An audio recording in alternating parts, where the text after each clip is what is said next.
Hello मेरे प्यारे दोस्तों, कैसे हैं आप सभी। स्वागत है आप सभी का आपके गुरुजी चैनल एसपी चैनल पे। मेरे प्यारे दोस्तों, हम लोग बहुत ही अच्छी तरीके से अम्ल, क्षार और लवण को पढ़ रहे हैं, जिसमें कि मेरे प्यारे दोस्तों मैंने आप लोगों को अम्ल के बारे में डिटेल में जानकारियाँ दे दी है, क्षार के बारे में डिटेल में जानकारियाँ दी है।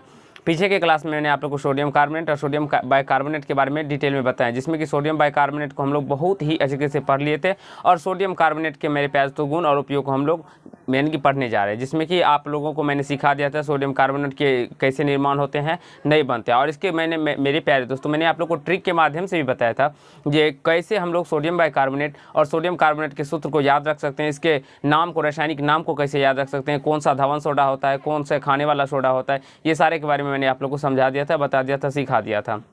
और मेरे प्यारे दोस्तों ये मेरा तीसरा वीडियो है। आप लोग बोल रहे थे जो आप लोग सर साइंस का वीडियो डेली नहीं अपलोड करते हैं, क्यों नहीं अपलोड करते हैं मेरे प्यारे दोस्तों? क्योंकि 2-3 रोज से ऐसा हो रहा है जो हम वीडियो बनाते हैं लेकिन जब अपलोड करते टाइम देखते हैं तो उसमें आवाज़ ही नहीं रहता है, माइक के प्रॉब्लम की वजह से उसमें आवाज़ ही नहीं जा पाता है। इसके लिए सॉरी मेरे प्यारे दोस्तों, मैं जल्द ही सोचता हूँ जो दूसरा माइक लेने के लिए, उसके बाद आप लोग को कंटिन्यूसली साइंस का वीडियो प्रोवाइड कर दिया जाएगा। तो चलिए आज हम लोग समझते हैं यहाँ से सोडियम कार्बोनेट के गुण से मेरे प्यारे बच्चों। और पीछे के क्लास में ये पार्ट मेरे प्यारे दोस्तों 10 है, मैंने आप लोगों के लिए पार्ट 9 तक बना चुके हैं, जिसमें कि मैंने आप लोग को अम्ल और क्षार को डिटेल में एक्सप्लेन किया हूँ, लवण के बारे में भी कुछ, और 2 पार्ट बच गए हैं, उसको भी सीख लीजिएगा। तो आपको एक यानी कि चैप्टर 2 में कहीं से कोई भी प्रश्न में आप लोग को समस्या या तकलीफ नहीं आएगी। यहाँ देखिए सोडियम कार्बोनेट के क्या गुण होते हैं मेरे प्यारे बच्चों। ये सोडियम कार्बोनेट का जलीय विलयन जो होता है वो क्षारीय होता है, और क्षारीय होने की वजह से इसका पीएच मान जो होगा वो 7 से अधिक होगा।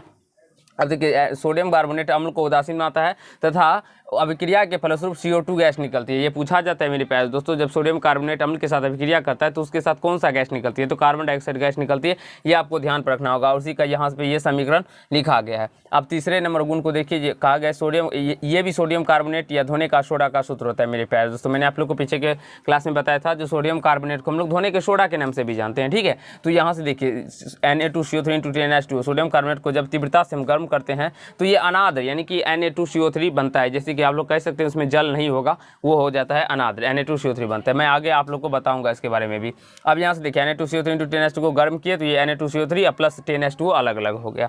अब इसके उपयोग को समझने वाले हैं, सोडियम कार्बोनेट के क्या उपयोग होते हैं, नहीं होते, उसको समझ लीजिए। देखिए यानी कि आप लोग सोडियम कार्बोनेट को मैंने आप लोग को बताया धोने का सोडा भी कहते हैं। तो ये देखिए कपड़ा आदि धोने में इसका प्रयोग किया जाता है। दूसरा प्रयोग देखिए प्रयोगशाला में अभिकर्मक के रूप में किया जाता है। तीसरा प्रयोग देखिए कागज, कांच, साबुन आदि बनाने में इसका उपयोग किया जाता है। चौथा मेरे प्यारे दोस्तों जल की अस्थायी खारेपन को दूर करने के लिए इसका उपयोग, अस्थायी खारापन को दूर करने के लिए भी सोडियम कार्बोनेट का उपयोग किया जाता है। और ये उपयोग आपके एग्जाम में ऑब्जेक्टिव के रूप में पूछे जाते हैं, जो जल के अस्थायी खारापन यानी कि अस्थायी खारापन को दूर करने में किसका उपयोग किया जाता है, वहाँ पे सोडियम कार्बोनेट भी रहता है और सोडियम बाइकार्बोनेट भी देखने को मिलेगा। तो वहाँ पे आप लोग को अच्छे तरीके से जो आंसर होगा उसका सोडियम कार्बोनेट, वहाँ पे उसको टिक करना होगा मेरे प्यारे बच्चों, ठीक है।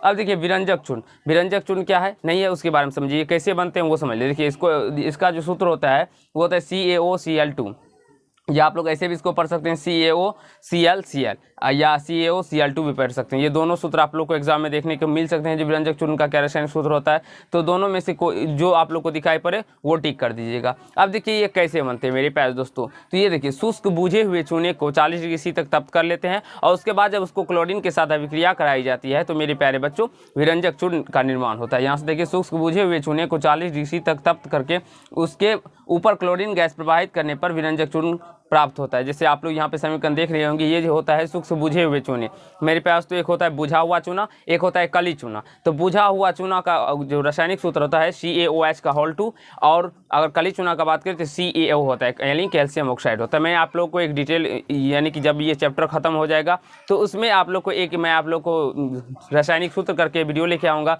जिसमें कि मैं आप लोग को ट्रिक के माध्यम से समझाऊंगा कि कैसे कली चूना और कह सकते हैं बुझा हुआ चूना को कैसे याद रखें, इसके सूत्र को कैसे, बहुत ज़्यादा कन्फ्यूजन हो जाते हैं बच्चों को एग्जाम में। सोडियम कार्बोनेट, सोडियम बाइकार्बोनेट को कैसे ध्यान पर रखें, धोने के सोडा, खाने के सोडा, कास्टिक सोडा, ये सब को कैसे हम लोग समझ सकते हैं, ये किसका क्या होगा नहीं होगा। तो इसकी एक ट्रिक के माध्यम से मैं आप लोगों को समझाने का प्रयास करूंगा, ठीक है। तो यहाँ से इसका ये हो जाएगा विरंजक चूर्ण का, समझ में आ गया होगा। अब हम इसका उपयोग समझते हैं। तो इसका उपयोग मेरे प्यारे बच्चों कीटाणुनाशक के रूप में भी किया जाता है। दूसरा उपयोग देखिए कागज एवं कपड़ों के विरंजन में किया जाता है। तीसरा क्लोरोफॉर्म आदि बनाने में किया जाता है। तो ये आप लोग को समझ में आ गया होगा जो विरंजक चूर्ण का क्या क्या उपयोग होता है नहीं होता है, और एग्जाम में पूछे जाते हैं आप लोग के ऑब्जेक्टिव में। तो जब इस बारीकी से सारे कंसेप्ट को पढ़िएगा, सीखिएगा, तभी सारे ऑब्जेक्टिव आपके मेरे प्यारे बच्चों सही होंगे और सारे प्रश्न आपके बनेंगे। मेरे प्यारे बच्चों, ऑब्जेक्टिव में ही आपका नंबर ज़्यादा से ज़्यादा आ सकता है, नहीं तो और आप जो सोचिएगा जो हम लोग सब्जेक्टिव में ला सकते हैं तो उसमें आप लोग का कुछ ना कुछ नंबर कट जाएगा। लेकिन अगर ऑब्जेक्टिव 1 मार्क का पूछा जाता है, अगर वहाँ पे आप लोग उसको सही कर देते हैं तो बस 1 नंबर आप लोग को मिल जाता है। तो ऐसे में आप लोग को इस सारे कंसेप्टों को बारीकी से पढ़ना होता है और सीखना होता है। अब देखिए प्लास्टर ऑफ पेरिस, जिसे हम लोग CaSO4 होल 2 इंटू H2O भी कह सकते हैं, या CaSO4 इंटू 1/2 H2O भी, यानी कि दोनों रासायनिक सूत्र होता है। और इसका अगर हम नाम समझे तो कैल्शियम प्लास्टर ऑफ पेरिस को हम लोग कैल्शियम सल्फेट हेमीहाइड्रेट के भी नाम से जानते हैं, कैल्शियम सल्फेट हेमीहाइड्रेट। तो दोनों सूत्र में से आप लोग को जो देखने को मिले वो आप लोग को सही करना है। ध्यान पे रखिएगा, दोनों आप लोग के एग्जाम में पूछे जाते हैं, ठीक है। अब देखिए जिप्सम को मेरे प्यारे बच्चों, जिप्सम का क्या सूत्र होता है, तो CaSO4 इंटू 2H2O। तो जब जिप्सम को 120 डिग्री सेल्सियस पे गर्म किया जाता है मेरे प्यारे बच्चों, तो हमारा जो प्लास्टर ऑफ पेरिस का निर्माण होता है। तो यहाँ से देख सकते हैं CaSO4 इंटू 2H2। अब यहाँ पे बोलेंगे सर 2 क्यों दिए है, तो ये समीकरण को हम लोग बैलेंस करने के लिए इसके पीछे में हमने 2 से लगाया। उसी प्रकार से यहाँ CaSO4 का होल 2 इंटू H2O, ये क्या बन गया हमारा, तो ये प्लास्टर ऑफ पेरिस बन गया और यहाँ से जल का निर्माण हो रहा है। समीकरण को बैलेंस करने के लिए यहाँ पे 2 पे लगा गया। पूछा जाता है जो जिप्सम को कितने डिग्री सेल्सियस पे गर्म किया जाए जो प्लास्टर ऑफ पेरिस का निर्माण होता है, तो 120 डिग्री सेल्सियस पे मेरे प्यारे दोस्तों। और अगर मान लीजिए हम लोग प्लास्टर ऑफ जिप्सम बनाए तो प्लास्टर ऑफ पेरिस को जल के यानी कि जल मिला के और उसमें मेरे प्यारे दोस्तों 120 डिग्री सेल्सियस पे जब हम लोग अभी गर्म करेंगे तो फिर से हमारा कैल्शियम क्या जिप्सम निकल के आ जाएगा। अब इसके उपयोग देखिए मेरे प्यारे बच्चों, क्या क्या उपयोग होते हैं, नहीं होते हैं। तो प्लास्टर ऑफ पेरिस का उपयोग जो होता है वो मूर्ति बनाने में भी होता है, मूर्ति बनाने में किया जाता है। दूसरा उपयोग क्या होता है, ये उपयोग मेरे प्यारे बच्चों आपके एग्जाम में बहुत बार पूछे गए हैं, जिसका आप लोग कह सकते हैं वर्णन नहीं किया जा सकता, इतने पूछे गए हैं।